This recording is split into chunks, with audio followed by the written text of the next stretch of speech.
ఆ రాత్రి బాగా వర్షం కురుస్తుంది. చలిగాలి కూడా వేస్తున్నది. నిద్రపోతానే అమ్మా అని చెప్పాను. అప్పుడే ఏమిట్రా అంది అమ్మ.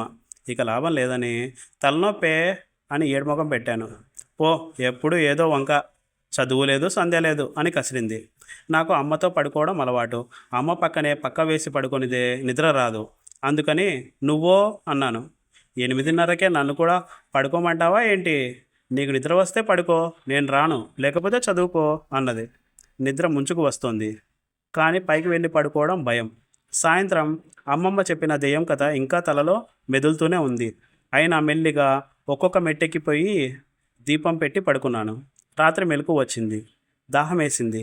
అమ్మ కోసం పక్కన చూశాను. అమ్మ లేదు సరికదా, మంచం కూడా లేదు. గుండె గతుక్కుమన్నది. వర్షం ఇంకా కురుస్తూనే ఉన్నదని తెలుసుకున్నాను.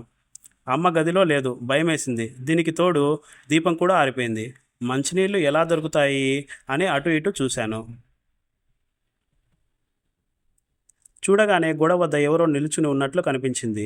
ఇంకా కొంచెం సరిగ్గా చూచాను. చీకట్లో చేతులు చాసుకొని ఎవరో గాలిలో పాదాలు భూమికి అంటనీయకుండా నుంచొని ఉన్నారు. నా కేసి చూసి నవ్వుతున్నట్లుగా కనిపించింది. పాదాలు లేవు, హస్తాలు లేని మనిషి కాదు, దెయ్యం. నా కేసి చూస్తూ నవ్వుతూ చేతులు చాపి నన్ను రమ్మంటుంది. అమ్మా అని కేక వేద్దామనుకున్నాను. నోరెండిపోయింది. వణుకుతున్నాను. గాలి వేసింది. దాంతో మళ్ళీ కదిలింది దెయ్యం. భయంతో దాని చేతులకు అందకుండా మంచం మీద జరిగి దబేలమని మంచం మీద నుంచి పడ్డాను. ఏరా చిట్టి అని గాబరాగా అడిగాడు మా అన్న రామం. ఎప్పుడు వచ్చాడ్రా అనుకున్నాను. అన్నయ్య నన్ను ఎత్తుకొని మంచం మీద పడుకోబెట్టి ఏమిటి అని ఆదుర్దాగా అడిగాడు. దెయ్యం అని మాత్రం చెప్పగలిగాను. ఏది అని నవ్వుతూ దీపం వేశాడు అన్నయ్య. దెయ్యమున్న గోడకేసి చూపించాను. అన్నయ్య పంట్లాము, కోటు, హేటు కొయ్యకు తగిలించి ఉన్నాయి. అన్నయ్య రాత్రి 9 గంటల బండిలో వచ్చాడట.